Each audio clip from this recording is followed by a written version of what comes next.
Hello friends, कैसे हैं आप सभी। आशा करता हूँ आप सभी ठीक रहें। इस समय कोरोना पैंडेमिक चल रहा है, तो मैं आशा करता हूँ सभी सुरक्षित रहें, सेफ रहें। मैं शुभम अवस्थी और आप देख रहे हैं मेरा यूट्यूब चैनल ज्ञानशाला 375। आज मैं लेके आया हूँ आपके लिए एक नया वीडियो। इसमें हम लोग बात करेंगे विटामिन ई और विटामिन के बारे में। इससे पिछली वीडियो में मैंने विटामिन डी बता दिया था।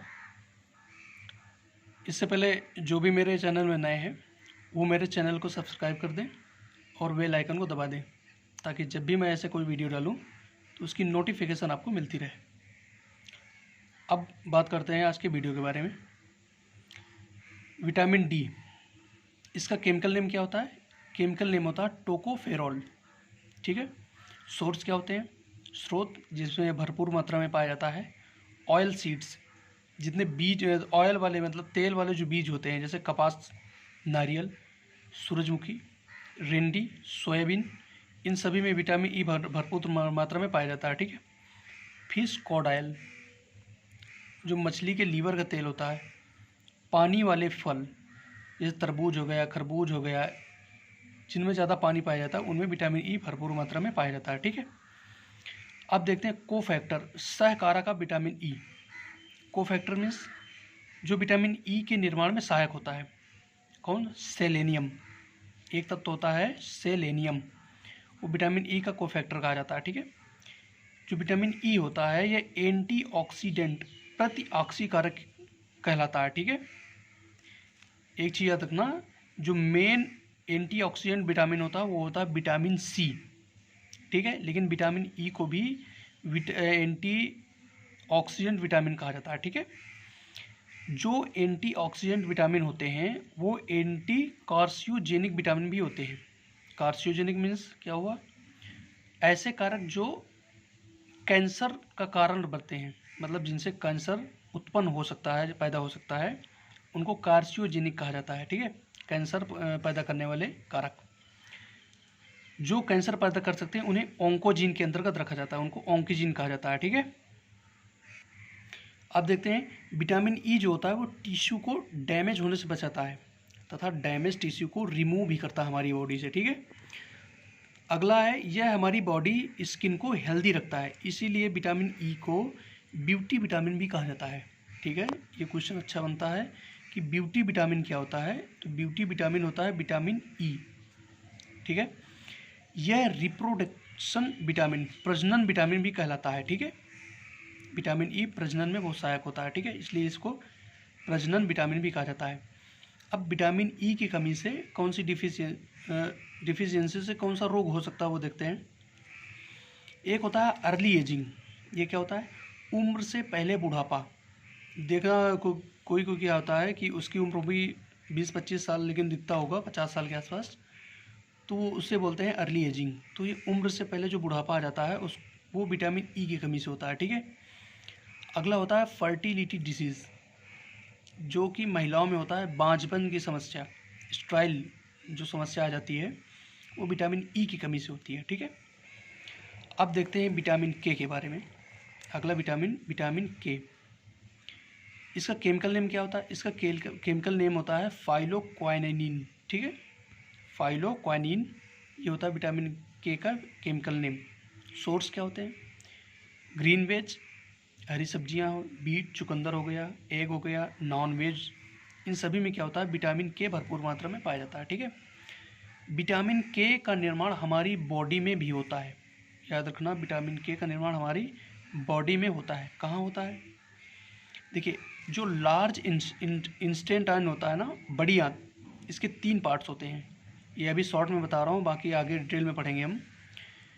इसमें 3 पार्ट्स कौन कौन से होते हैं? एक होता है सेकम, कोलम एंड रेक्टम, 3 भाग होते हैं। तो जो कोलन वाला भाग होता है ना, यहाँ पे यही विटामिन के का निर्माण होता है। क्यों? क्योंकि इसमें क्या होता है, ई कोलाई, एस्चेरिया कोलाई या ई कोलाई इसको बोलते हैं, एक बैक्टीरिया पाया जाता है जो बड़ी आंत में बने वेस्ट मटेरियल्स को खाता है। मतलब इसका भोजन क्या होता है? Waste material. और इसके बदले में इस बैक्टीरियल के बॉडी में 2 विटामिन, कौन कौन से? विटामिन के और विटामिन B12, इन दोनों का निर्माण होता है। ठीक है। तो इस रिलेशनशिप को हम लोग क्या कहते हैं, सिम्बायोटिक सहजीवन संबंध बोला जाता है। सिम्बायोटिक रिलेशनशिप कैसे, मतलब ऐसा रिलेशनशिप जिसमें दोनों एक दूसरे को फ़ायदा पहुंचाते हैं उसको सिम्बायोटिक सहजीवन संबंध कहते हैं। क्योंकि बैक्टीरियल को हमने खाने के लिए दिया वेस्ट फूड, उसका भोजन हो गया, बदले में बैक्टीरियल ने हमको क्या दिया, विटामिन के और विटामिन B12, ये हमारे यूज का हो गया। तो इस रिलेशन को सिम्बायोटिक सहजीवन संबंध बोला जाता है। ठीक है, अब देखते हैं कि टोटल हमारे बॉडी में 3 तरह के विटामिन बनते हैं। याद रखना 3 विटामिन ऐसे होते हैं जो हमारी बॉडी में भी बनते हैं। कौन कौन से, विटामिन D, विटामिन B12 और विटामिन K। इनका अगर सीक्वेंस पूछ ले कि कौन सबसे ज़्यादा कौन सबसे कम बनता है, तो विटामिन D हमारे बॉडी में सबसे ज़्यादा बनता है, विटामिन B12, फिर विटामिन K, मतलब सबसे ज़्यादा विटामिन D, फिर विटामिन B12, फिर विटामिन K। ठीक है, ये क्वेश्चन बहुत अच्छा बनता है कि हमारे बॉडी में कौन कौन से विटामिन बनते हैं, तो D, B12 और K। ठीक है, अब देखते हैं जो विटामिन K होता है ये काम क्या करता है।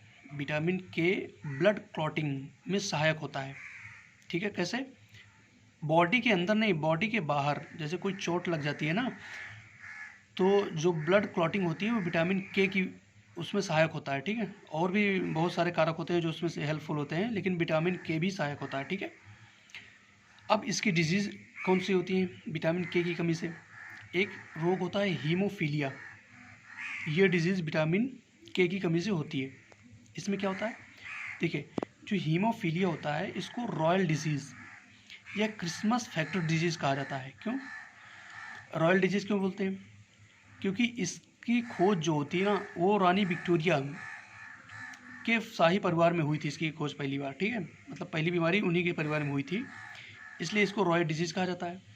दूसरा, इसकी खोज 25 दिसंबर मतलब क्रिसमस के दिन हुई थी, इसलिए इसको क्रिसमस फैक्टर डिजीज़ कहा जाता है। ठीक है, इसमें क्या होता है कि जैसे कोई चोट लग गई ना तो उसमें ब्लड क्लॉटिंग नहीं हो पाती है, तो खून बहता रहता है बहता रहता है बहता रहता है, और अंत में क्या होता है, जल्दी ही जिसको चोट लगती है उसकी मौत हो जाती है। तो इसमें ब्लड क्लॉटिंग नहीं हो पाती है। ये क्या होती है, जेनेटिक डिसीज़, आनुवांशिक बीमारी होती है जो कि विटामिन K की कमी से होती है। ये पीढ़ी दर पीढ़ी चलती रहती है। ठीक है, माँ बाप से संतानों में ऐसे करके ये होती है हीमोफीलिया।